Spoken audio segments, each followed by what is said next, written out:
The night was cold, but sweat ran down my forehead.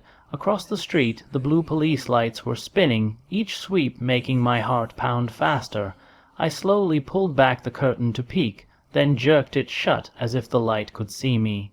At that moment, I finally understood something I had always known in theory. Life never follows a straight line. One small decision, one tiny mistake, and everything can turn upside down. I wasn't a criminal.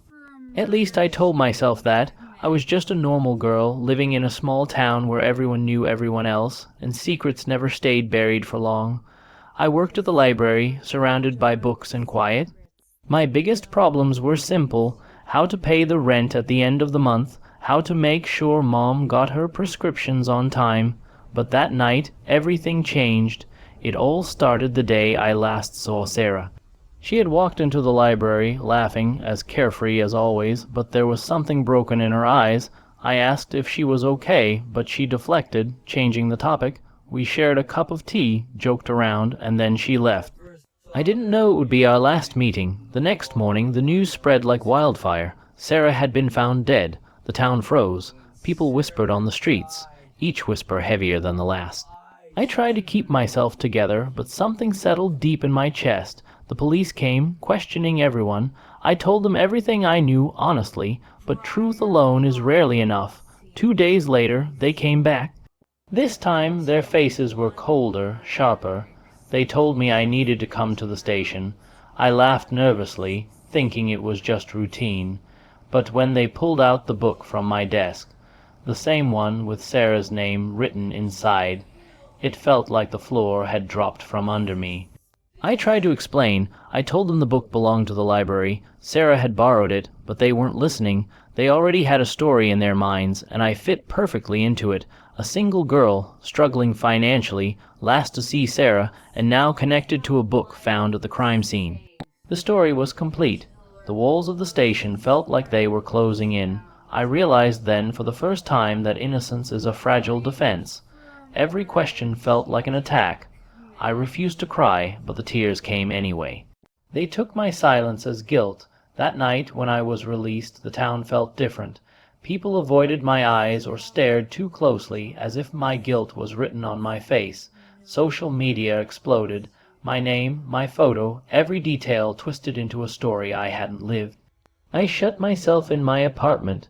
Phone off, curtains drawn. The chaos outside didn't matter anymore inside. It was deafening. Mom asked me what happened. I lied.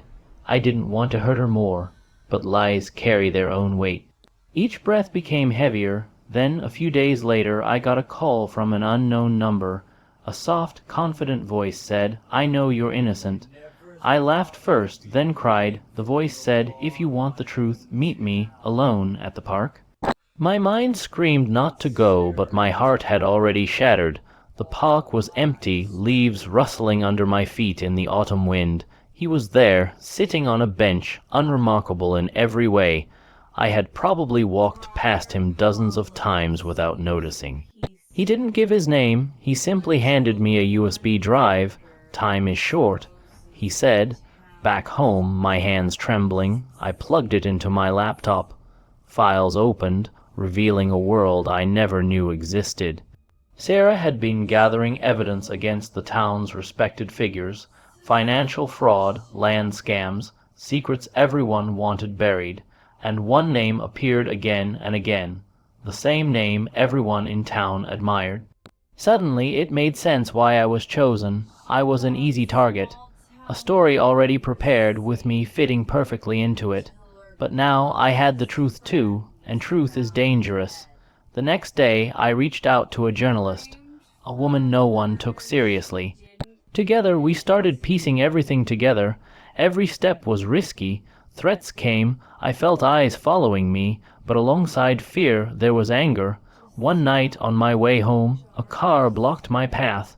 My heart jumped. It was him, the man from the park. "It's time," he said. "Tomorrow everything comes out. The town changes or everything ends." The next morning, Briar Hollow awoke to a different world. The news broke. Names, proof, every secret revealed. People who had whispered about me were now shocked. Police cars pulled up to another house, not mine this time. The blue lights no longer meant danger for me. I was called in again. But this time the questions weren't accusations. They were apologies. I felt empty inside, not relief, not victory, just fatigue. Sarah's killer was caught, and the story behind the murders came out. The town would take months, maybe years, to recover, and maybe I would too. I still go to the library among the books in the quiet, but the silence is different now. I know the cost of truth, and sometimes it leaves you alone. Yet if that night came again, the blue lights, the fear, I would choose the same path, because I wasn't guilty, and now I refuse to stay silent.